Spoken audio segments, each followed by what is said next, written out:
예, 안녕하십니까. 이렇게 참 1년에 한 번 하는 설교인데 오를 때마다 정말 떨립니다. 예. 그래서 오늘 조금 이렇게 떨린 가슴을 가라앉히고자 그림 한 장 보면서 설교 시작할까 합니다. 예, 그림 보여주세요. 예. 다 함께 읽고 시작하도록 하겠습니다. 다 함께 같이 읽겠습니다. 시작. 즐거워하는 자들과 함께 즐거워하고 우는 자들과 함께 울라. 서로 마음을 같이하며 높은 데를 마음에 두지 말고 도리어 낮은 데 처하며 스스로 지혜 있는 죄 하지 말라. 아멘. 예. 조르조루라는 작가가 있습니다. 예수님을 주로 부리는 작가인데 아주 간단하게 그리면서 정말 통찰력 있게 예수님을 해석해내는 그런 작가입니다. 이 작품은 도시 변두리에서 그리스도라는 작가입니다. 어떤 천재 화가가 그린 명화보다 정말 예수님의 모습을 예수님답게 그리고 아름답게 묘사한 작품이라고 할 수 있습니다. 마치 30년 동안 이 땅에서 우리와 함께 사셨던 예수님을 이 그림 한 장에 다 녹여놓은 것 같습니다. 보시면 도심의 밤은 화려하게 빛나고 있지만 우리 아이들이 서 있는 저곳은 어둡기 그지없습니다. 그리고 그곳은 어두운 공포 속에 떨고 있는 우리 아이들이 있습니다. 잘 보시면 뒤에 건물들의 불이 꺼져 있는 것을 볼 수 있는데 그것은 아무도 이들에게 관심을 갖고 있지 않은 모습을 보여주는 것입니다. 하지만 이 그림은 우리의 생각대로 절망적이거나 답답해 보이거나 무섭지 않습니다. 왜냐하면 그 가운데 서 있는 한 사람 때문입니다. 어느 곳으로도 채워질 수 없는 그 어두운 공간을 이분의 존재만으로 평화롭고 평안하게 이 아이들을 위로하여 주고 있는 것입니다. 그런데 이 그림을 보다 보면 문득 이런 생각이 떠오릅니다. 지금 저 아이들은 어떤 모습으로 있을까? 저 그림 속에서 불안과 공포 속에 떨고 있는 가난한 자들은 이 시대에 어떤 사람들일까? 그리스도의 위로를 필요로 하는 사람들은 어떤 사람들일까 하는 생각이 떠오릅니다. 이 고민에 답하기 위해서는 일단 성경 속에서 말하는 가난한 자는 어떤 사람들인가에 대해서 생각해 봐야 합니다. 우선 성경에서 드러나는 가난은 단지 물질적인 결핍, 즉 돈이 없는 것을 의미하지 않습니다. 그리고 또한 우리가 거리에서 보는 노숙자들처럼 불쌍한 사람들만을 지칭하는 것이 아닙니다.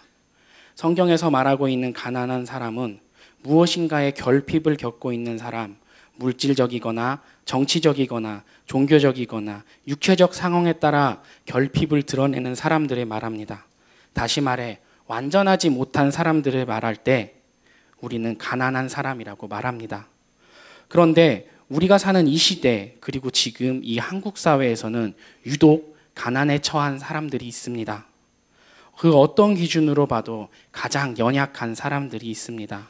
이들은 돈도 없고 정치적인 발언권도 없습니다. 그들이 하고 있는 일들 때문에 종교적으로도 자유롭지 못하고 주일날 자신 있게 교회에 나오지도 못합니다. 그리고 그들이 하고 있는 일 때문에 육체적으로도 가둬져 있습니다. 그들은 바로 3달 전 사건에서 우리에게 충격을 줬습니다. 그리고 스스로 이 시대의 가장 가난한 자임을 보여줬습니다. 그들은 바로 청소년입니다. 그러나 이 시대 우리 사회는 그리고 우리들의 가정은 청소년들을 그렇게 생각하지 않습니다. 그저 가장 풍요로운 시대를 누리는 아이들, 어려운 시대를 모르고 배고픔을 모르는 아이들, 공부만 하면 되는데 그것을 못하는 아이들, 정신이 약해서 컴퓨터와 스마트폰에 쉽게 중독되는 아이들, 이런 생각들이 우리 사회에 팽배합니다. 이들의 아픔을 인정해주고 이들이 처한 가난을 고민해주는 그리고 돌보아주는 어떤 공식적인 기관이나 어떤 단체는 찾아보기 힘듭니다. 그리고 적어도 이 광양 안에는 그런 단체나 조직은 없어 보입니다. 그런데 가만히 생각해보면 이 시대의 아이들은 한반도 역사상 가장 비참한 시대를 살고 있는 아이들일지 모릅니다. 그리고 그들이 청소년이라는 것을 알 수 있습니다. 과거 어른들이 한 번도 겪지 못했던 불안함과 공허함, 끝없는 답답함 속에 내던져져 있는 아이들입니다. 그리고 이 아이들은 침몰하는 세월호의 아이들처럼 스스로 이 답답한 시대를 자각하고 있습니다. 하지만 애써 모른 척하며 웃으며 이 시대를 살아가고 있습니다. 나아갈 방도를 스스로 찾지 못하기 때문입니다. 여러분, 그렇다면 우리는 어떻게 해야 합니까? 그리스도인 우리들은 이 가난한 사람을 가까이에 두고 우리는 어떻게 살아야 한단 말입니까? 여러분, 그리고 성경은 어떻게 이야기하고 있습니까? 오늘의 본문은 바로 우리가 그리스도인으로서 삶을 살아갈 때 어떻게 살아야 하는가에 대해 말하고 있습니다. 그리고 이러한 바울의 말은 구약을 통해 계시되고 예수 그리스도로 완성된 그리스도인의 삶의 지침이라고 할 수 있습니다. 그는 여기서 함께 하라라고 말하고 있습니다. 이어서 어떻게 함께 해야 하는지도 말하고 있습니다. 성경은 이야기합니다. 먼저 마음을 같이 하라고 이야기합니다. 여기서 같이 하라라는 말은 그냥 이렇게 나란히 서 있어라 라고 말하고 있는 것이 아닙니다. 오늘의 본문을 공동번역으로 찾아보면 한 마음이 되십시오 라고 번역하고 있는 것을 알 수 있습니다. 나란히 같이 서 있는 것을 벗어나서 둘이 서로 한 마음이 되는 것을 이야기하고 있는 것입니다. 여러분, 우리는 어떻게 한 마음 하나가 될 수 있겠습니까? 우리는 상대방을 대할 때 어떻게 해야 온전히 하나의 마음으로 대할 수 있겠습니까? 그것은 시작은 상대방을 하나의 대상으로 인식하는 것이 아니라 나와 같은 존재, 나와 같은 생명을 가진 아이라고, 나와 같이 하나의 생명이라고 인식할 때 비로소 한 마음으로 서로를 대할 수 있는 것입니다. 여러분, 이 시대의 청소년들을 하나의 존재로 바라보고 그대로 받아들일 준비가 되셨습니까? 혹시 우리 시대의 아이들을 부모의 소유나 교육의 대상이나 성인이 될 준비가 덜 된 미숙한 존재로 바라보고 계시진 않습니까? 혹시 아이들 하나하나가 갖고 있는 그 청소년의 역동적인 에너지를 무시하고 계시지는 않습니까? 최근 들어 아이들이 함께하는 예능이 인기입니다. 동시간대 최고 시청률을 기록하고 있을 정도로 아주 인기입니다. 이 프로그램을 보면 귀여운 아이들이 나오고 그것을 보면 어쩔 줄 몰라 하는 부모의 모습이 어우러져서 아주 행복한 풍경을 자아냅니다. 그런데 이 모습을 보고 있으면 가끔 이런 생각이 듭니다. 저 아이들이 청소년이 되었을 때도 저렇게 행복할 수 있을까? 초등학교에 가고 저렇게 중학교에 가도 그리고 고등학교에 가도 저렇게 자유롭게 부모님과 어울릴 수 있을까? 라는 생각은 저절로 듭니다. 실제로 아빠 어디가에 출연했던 성준과 민국은 벌써 학업에 노출되어 스트레스 받고 있는 모습이 방송을 통해 드러나기도 했습니다. 그런데 더 심각한 것은 방송보다 우리 현실에서 우리 아이들이 더 혹사당하고 있다는 사실입니다. 조기 영어 교육, 선행학습 때문에 이 시대 아이들이 얼마나 고통받고 있는지 모릅니다. 한 통계에 의하면 강남에 영어 유치원이 하나 생기면 그 주변으로 소아정신과 3개가 생긴다는 통계가 있습니다. 얼마나 많은 아이들이 얼마나 큰 스트레스에 노출되어 있는지 보여주는 사례입니다. 그런데 더 중요한 것은 영어 유치원이 시작이라는 것입니다. 초등학교 가면 더 바빠집니다. 예체능까지 마스터해야 되기 때문입니다. 그리고 이때가 되면 본격적으로 대학에 초점을 맞춰서 살기 시작합니다. 강남 학원가에서 열리는 대학 입학 설명회에 가보면 3,000명이 모이면 그중에 1,000명은 초등학교를 둔 학부모의 어머님이라고 합니다. 이 사회에서 우리 아이들이 대학에 가기 위해 태어난 것처럼 보입니다. 이렇게 키워진 아이들이 행복하게 살 수 있을까 걱정이 듭니다.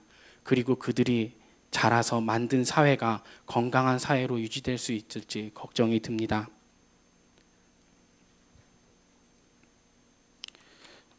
그리고 더 놀라운 것은 이러한 이야기가 서울에서만의 이야기가 아니라는 것입니다. 지금 광양에서 벌어지고 있는 이야기입니다. 여러분도 잘 아시다시피 아이가 초등학교에 들어가게 되면 제철단지로 이사를 가거나 그곳에 가기 위해 고민하는 부모들이 늘고 있는 것을 주변에서 보시지 않습니까? 그리고 광양의 청소년들이 야간 자율학습과 혹독한 과외에 시달리는 것을 보고 있지 않으십니까? 그리고 또는 여러분의 자녀가 그렇게 살고 있진 않으십니까? 성도 여러분, 청소년들은 대학을 가기 위해서 태어난 존재들이 아닙니다. 그들은 이 사회를 풍요롭게 하고 하나님의 평화를 이 땅에 가득하게 하기 위해 태어난 우리의 소중한 생명들입니다.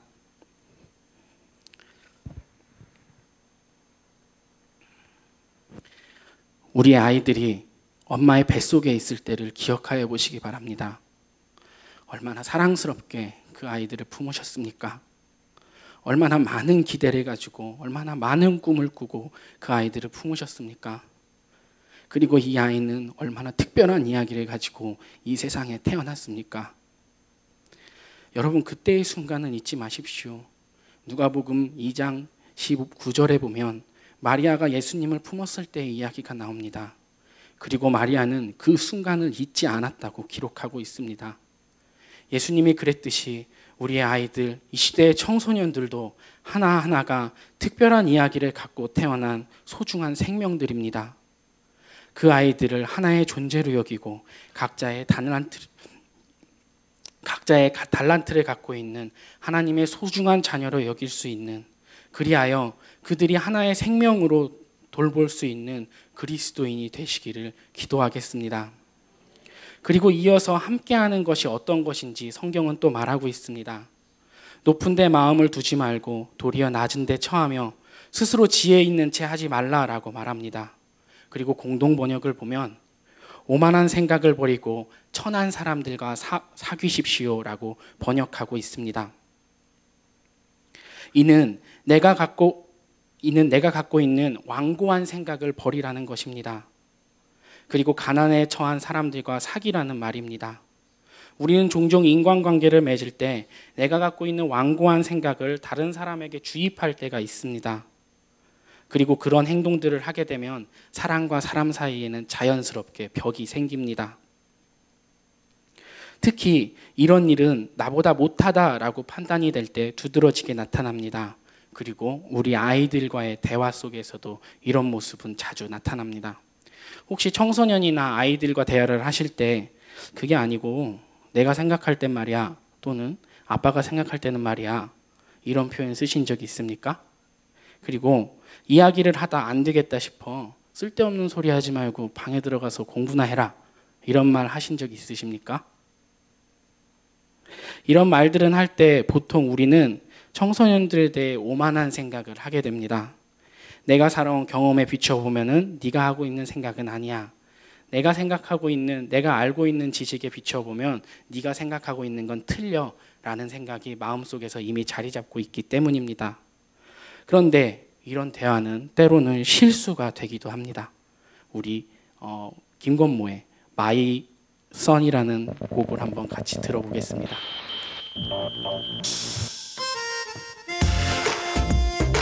가사를 잘 생각하면서 들어주십시오.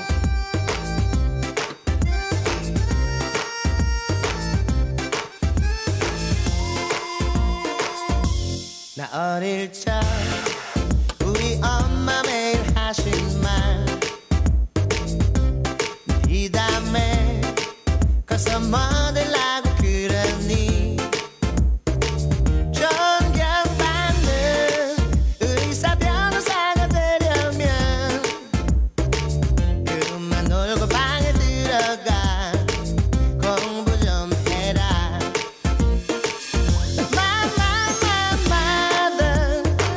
나는 노래하고 싶어요.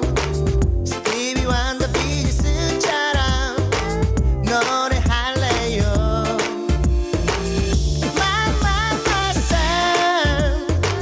너는 못생겨서 안 된다.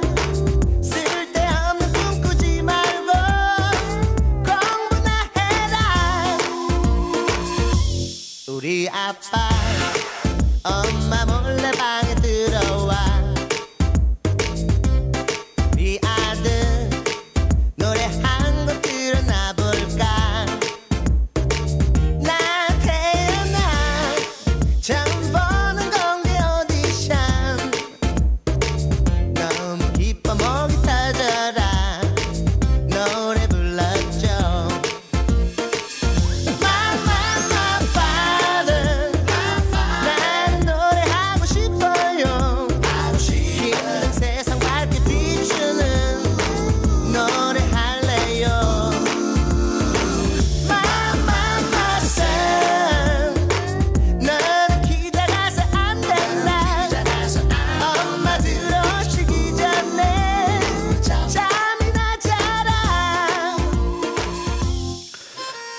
이 곡은 김건모가 어렸을 때를 배경으로 해서 만들어진 곡입니다. 김건모는 노래가 너무 하고 싶었습니다. 가수가 되고 싶었습니다. 그래서 아빠에게 그리고 부모님에게 자기 의사를 밝혔습니다. 아빠, 저 노래하고 싶어요. 가수가 될래요. 이렇게 말했다고 합니다. 그러니까 그 당시만 해도 대중가요가 활성화되지 않았던 시대이기 때문에 아버지가 하시는 말이 너 딴따라 되면은 돈 못 벌고 산다. 들어가서 공부나 해라. 이렇게 김건모한테 핀잔을 줬다고 합니다. 그리고 그때 연예인은 키도 크고 훤칠하고 잘생겨야 할 수 있던 그런 시대였습니다. 그래서 부모님은 못생겨서 안 된다. 그리고 김건모 목소리가 좀 이상하지 않습니까? 당시에는 인정받지 못한 이상한 목소리였다고 합니다. 너 목소리가 이상해서 안 된다. 그리고 키가 그렇게 작은데 어떻게 가수 할래? 이런 소리를 많이 들었다고 합니다. 그리고 결국 쓸데없는 소리 하지 말고 가서 공부나 해라. 이렇게 핀잔을 주셨답니다. 그러나 김건모는 음악이 너무 하고 싶었습니다. 그래서 스스로 가수가 됩니다. 그리고 그는 한국 음악사의 분수령이 되는 가수가 됩니다.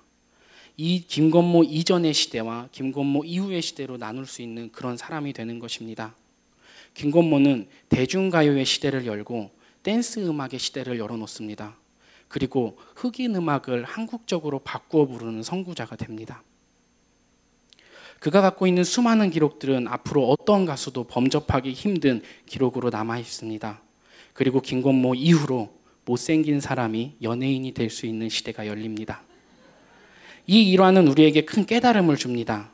아버지가 상상하지 못했던 세상을 어린 김건모가 꿈꾸고 있었다는 것입니다. 여러분, 여러분의 아이를 그리고 그들의 꿈을 혹시 여러분이 갖고 있는 경험에 비추어 재단하고 있지는 않습니까? 이 시대의 청소년들의 꿈을 지금까지 어른들이 살아왔던 세상에 비추어 만들어내고 있지는 않습니까? 그리고 마치 그것이 안전하고 가장 좋은 일인 것처럼 설명해주고 있지는 않으십니까? 그러나 분명한 것은 앞으로 이 시대의 청소년들이 살아갈 시대는 어른들이 상상조차 하지 못하는 시대라는 것입니다. 김건모의 아버지가 못생긴 연예인이 활동하는 시대를 상상하지 못했고, 한국의 흑인 음악 열풍이 불 것을 생각조차 못했고, 춤추는 가수가 TV를 통해 방송되는 것을 상상하지 못했듯이 우리 또한 아이들의 미래를 상상할 수 없습니다. 자신의 경험에 비춘 오만한 생각으로 청소년의 생각을 재단한다면 우리는 더 밝은 미래로 나아가지 못할 것입니다. 여러분, 청소년들, 아이들은 가진 것이 없고 아는 것이 없고 지킬 것이 없어서 그리고 성숙하지 않아서 철없는 소리를 종종 합니다. 그리고 그때면 우리는 쓸데없는 소리라고 그들의 말을 치부합니다. 그런데 여러분, 그들의 하는 소리는 그렇기 때문에 더 귀담아 들어야 할지 모릅니다. 왜냐하면 그들의 하는 말에는 사리사욕을 벗어나서 이기주의에 벗어나서 세상을 맑고 깨끗하게 볼 수 있는 눈이 있기 때문입니다. 그래서 역사의 격변기의 중심에는 항상 이 청소년들이 있었던 것입니다. 일제식민지 동아시아 민족운동의 중심이 됐던 3.1운동 때 그 중심에 우리가 잘 아는 유관순 그리고 학생들이 있지 않았습니까? 유관순의 나이 15살의 일입니다. 또한 꺼져가던 민족운동, 일제식민 상황에서 어른들이 식민운동, 항일운동을 포기할 때가 있었습니다. 그런데 그때 광주의 학생 2명이 성희롱 당하고 있는 여고생을 구하기 위해 일본 학생들을 린치하는 사건이 일어납니다. 그리고 그를 계기로 해서 광주 학생운동이 일어나고 그 11월 3일은 지금 학생의 날로 지정되어 있습니다. 뿐만 아닙니다. 부정선거와 독재로 얼룩진 이 땅에 민주주의의 꽃을 심은 4.19 혁명 또한 마산의 학생들로부터 시작된 운동입니다. 그리고 광우병 쇠고기 반대 운동이 전국적으로 확산되어 100만인의 운동이 되었던 것도 한 여고생의 발언으로 시작된 운동이었습니다. 여러분, 청소년의 귀에 귀 기울여 주십시오. 어른들로서 그들의 소리를 판단하는 것이 아니라 어른의 자리를 내려놓고 그들과 같은 눈높이에서 그들의 소리를 들어주고 가슴에 간직해주는 그리스도인이 되십시오. 자라나는 청소년들과 하나 되는 그리스도인, 청소년의 소리에 귀 기울여지는 그리스도인이 되십시오. 그리하여 가난한 자와 함께 살고 그들의 소리통이 되어주고 그들을 위로해 주셨던 예수님을 뒤따라가는 그리스도인이 되십시오. 이 시대 청소년들은 지금 도시 변두리의 아이들처럼 외롭고 쓸쓸하게 방치되어 있습니다. 아무도 이들을 돌보려고 하지 않습니다. 그저 학교 가라, 학교 가면 해주겠지, 이런 마음으로 그들을 보냅니다. 그러나 학교에서도 공부 잘하는 몇 명 돌봐줄 분 어디 갈 바 모르고 있습니다. 어디 하나 그들의 소리에 귀 기울여지는 이도 없습니다. 그렇게 아이들은 외롭게 지내고 있습니다. 여러분, 그리스도의 사랑을 경험한 우리가 그들을 품어주셨으면 좋겠습니다. 예수님께서 어린아이들 곁에 계셨듯이 우리 또한 이들 청소년 곁에 있으셨으면 좋겠습니다. 청소년들이 즐겁게 웃을 때 함께 웃고 힘들어할 때 함께 울 수 있는 그리스도인이 되셨으면 좋겠습니다. 이 시대 청소년들은 불안함과 공포 속에 가두려 할 때, 이 시대가 그들을 그런 곳으로 몰아넣을 때 그들에게 빛이 되어주는 우리 그리스도인이 되셨으면 좋겠습니다.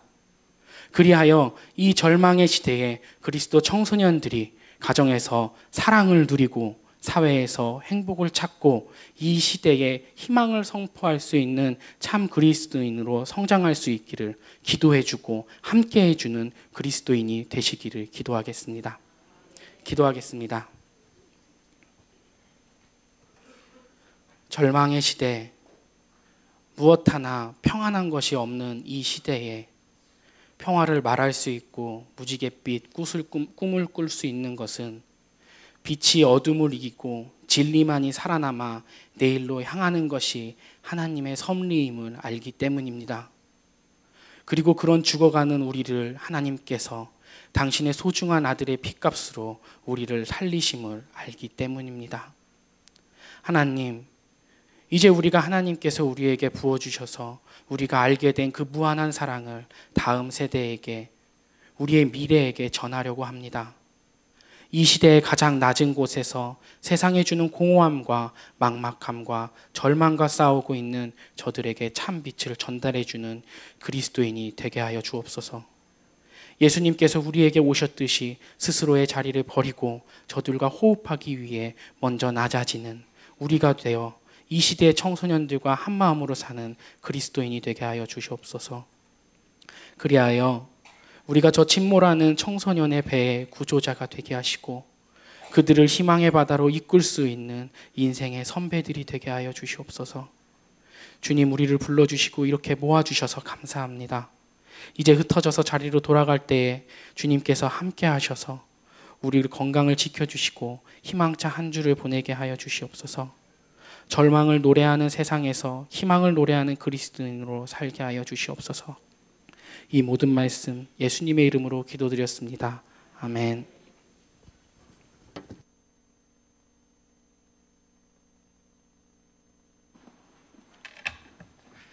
우리 홍진영 전도사님과 고등부 교사들 힘내시라고 우리 격려로 박수 한번 해주셨으면 좋겠습니다.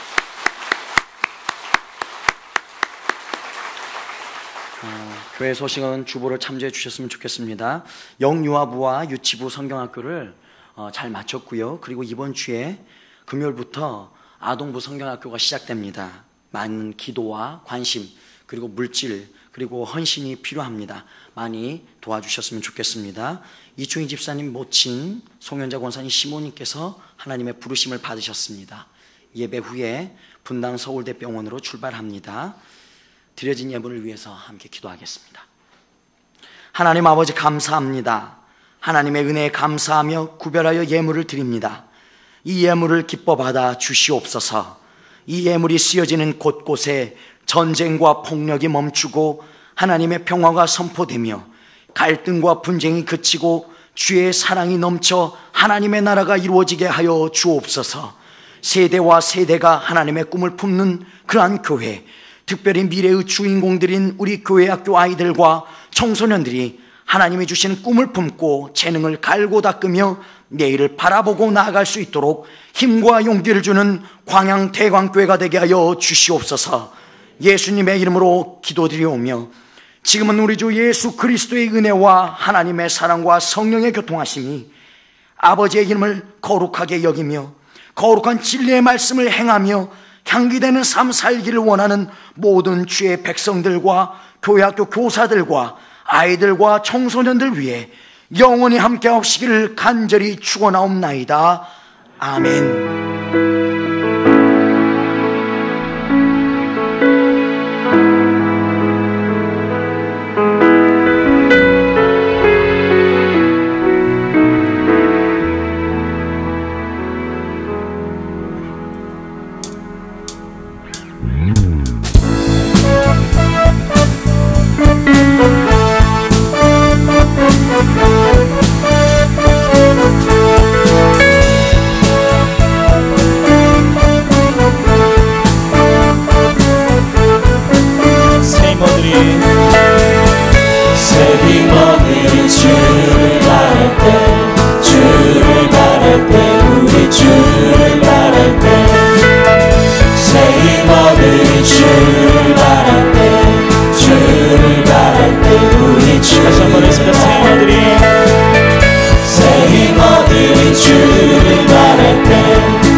모이고 갈게요.